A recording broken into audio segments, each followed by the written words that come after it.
oral endotracheal intubation skill sheet, Mr. Funberg.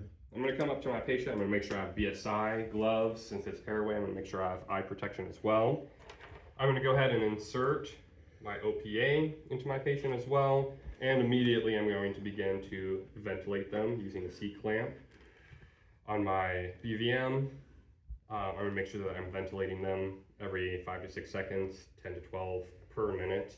I'm going to have my partner immediately put them on SpO2, so I can start having my SpO2 readings as well. Since there is a need to intubate this patient, I'm going to have my partner go ahead and take over ventilations and begin pre-oxygenating my patient. Always keeping an eye on my SpO2 readings. I'm going to go ahead and begin to gather my necessary equipment for intubating this patient. I'm going to make sure I have my tummy tube holder ready, make sure it's ready to secure the airway device. I'm going to have my backup airway, which is a king, also ready just in case my intubation fails. I'm going to make sure I have the appropriately sized tube. I'm going to make sure to inflate as well. Make sure that I inflate this properly, so then I can check to see if my cuff is leaking air. This time it's good as well. My pilot is good too.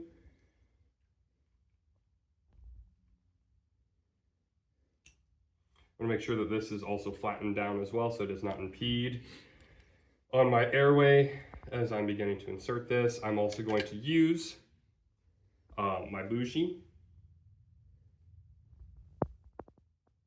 I'm going to make sure that this is properly set up. I'm going to make sure I have my color metrics, my end title here as well as I'm going to make sure that I have my Macintosh set up, make sure that the light properly works, make sure that it's tight as well.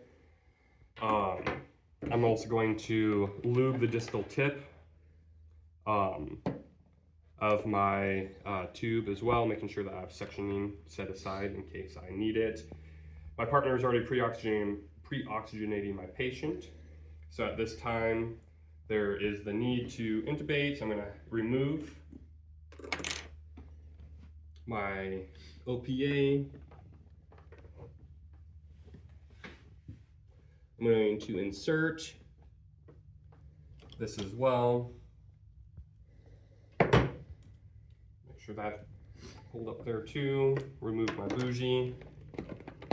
Grab my BVM. Seeing equal rise and fall of the chest. I want to make sure I remove my 10 cc syringe as well.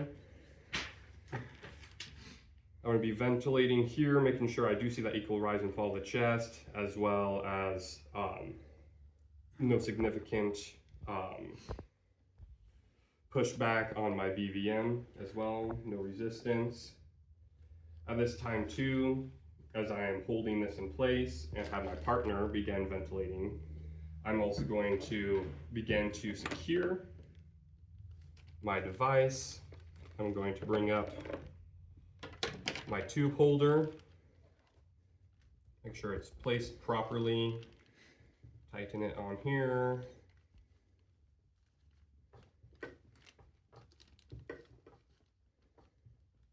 As my partner is still ventilating my patient.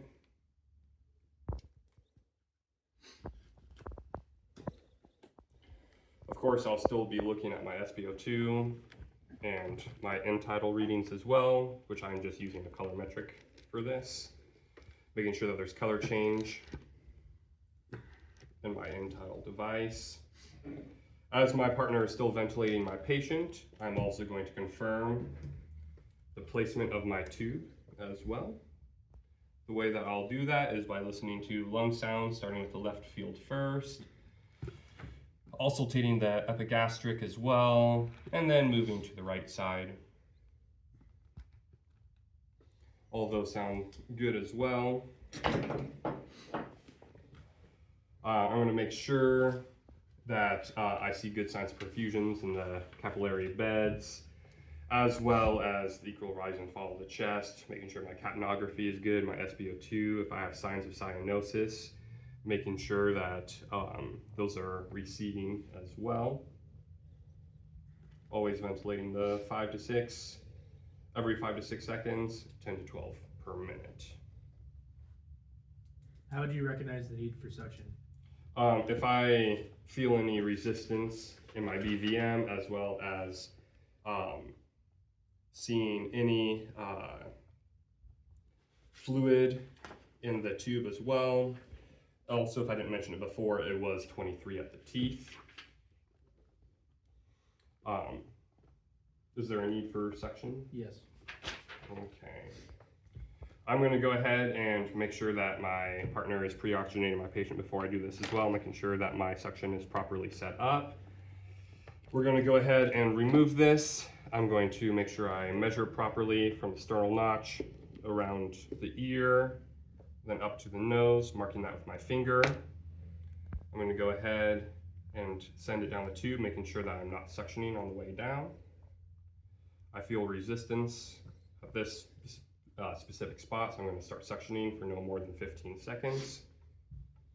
Put that tip back into sterile water as my partner immediately begins to ventilate again. I'm going to suction sterile water through the tip just to make sure that it's not occluded and to make sure that it's cleaned out and sterile for my next use. How did you make sure that you still had proper tube placement?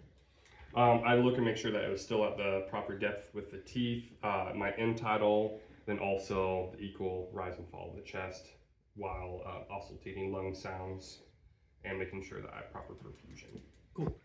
One thing that I would do before you secure is do the steps to see if you have proper tube placement. Okay.